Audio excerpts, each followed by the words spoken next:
G'day everyone, welcome back to the channel. Welcome to this FC24 Arsenal Career Mode series. This episode 13. Make sure to drop a like, comment and subscribe if you guys enjoy. And before we get into the first game of the episode, let's have a quick look at the table. As you see, we are going to be unable to win the league this season, but hopefully we can keep our top 4 spot just to confirm that we're going to be in the Champions League again next season. And speaking of the Champions League, how crazy was that last episode in that semi-final? Advancing to the final, and I don't know if I revealed who we're going to be versing in the finals, but if I did, go back and watch that one to see, or it'll probably show up at the end of this episode. But we also have the FA Cup final at the end of this episode as well, as we get into this match here against Manchester United, who thought they got off to a great start through Bruno, but he was offside. It's pretty rare that the computer gets an offside call, so a bit of a mess up there.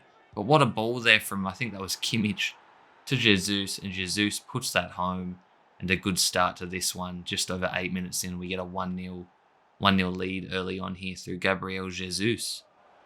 And now we're playing it down the wing to Saka.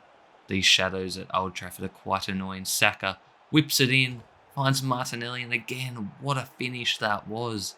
On his left foot, the two Brazilians, Jesus and Martinelli, coming up big time. As we go into the second half now, we just need to hang on to this lead now. And we counter through Gabriel Jesus. Martinez isn't quick enough to get back in time, and Onana couldn't keep that one out either. 1-on-1, Jesus, too good. And he makes it 3-0, and we're just running away with this now. As Mason Mount, the fellow Englishman, gets caught on the ball.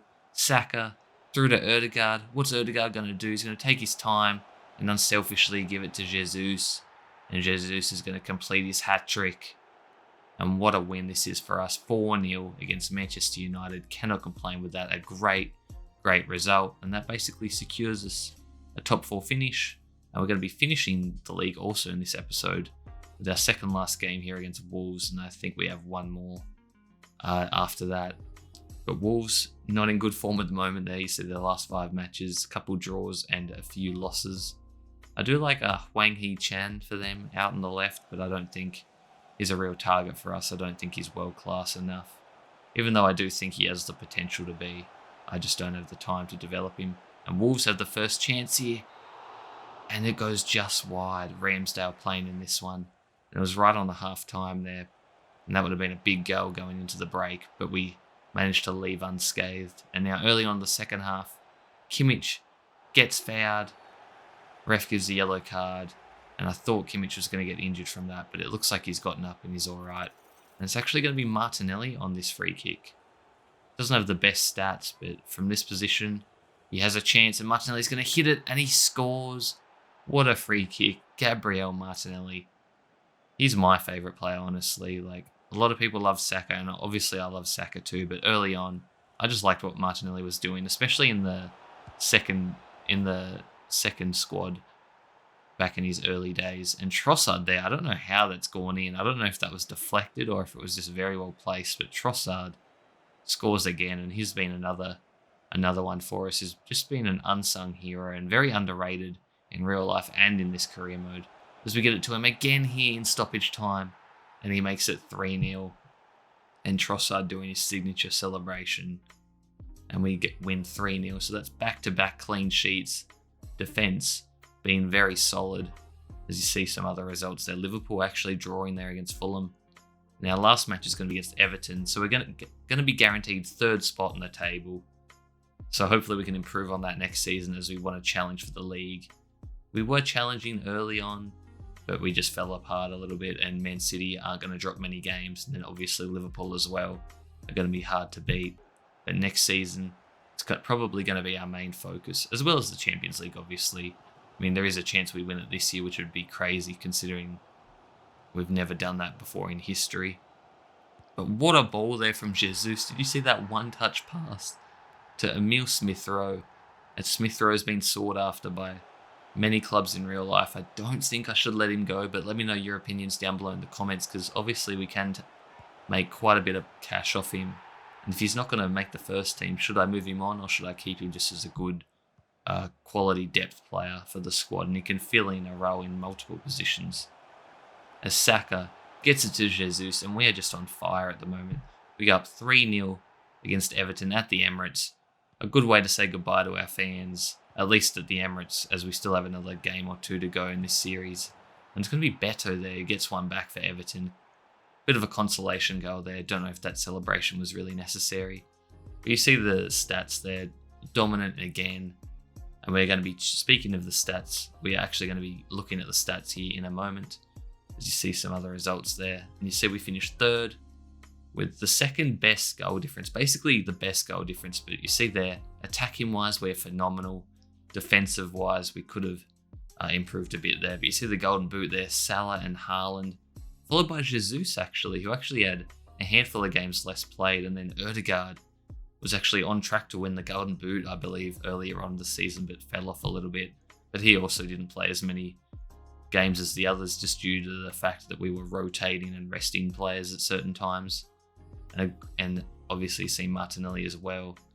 And then assist-wise, it was Bukayo Saka, Starboy Saka up in the top there, followed by Rashford and then Martinelli. But you see all the Arsenal players there, as we were really good on the attack and really dominant. Clean sheets wise, this is where we struggled. Ramsdale all the way down in 10th. 7 clean sheets out of 25, which actually isn't as bad because obviously you only played the 25. And then Raya down there because I'm not sure who I'm going to go with next season. I feel like maybe I should go Raya just to keep it a bit more realistic.